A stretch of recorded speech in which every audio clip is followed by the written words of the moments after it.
Today marks the 4th anniversary of the Chinese government's start of the genocide and concentration camps in our homeland, East Turkestan.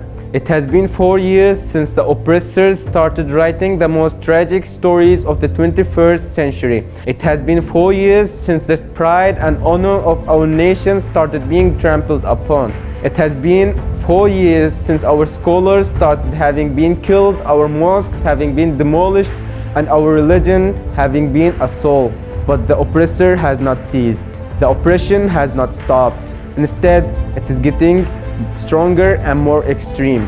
We are heartbroken to hear the news of martyrdom that comes out almost every day and the testimonies of witnesses.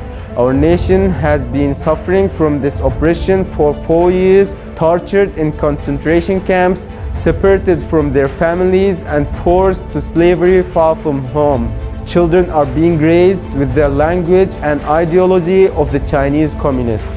Our nation is facing a genocide as a whole. Silence in the face of oppression today is a sign of losing our humanity. Not doing what we can do to stand up against oppression today is an intimation that our pride and conscience is already dead. We, the East Turkestan New Generation Movement, call upon the humanity to take action to end this 4-year tragedy. In this regard, we once again declare our determination to wash these 4 years of darkness with our blood.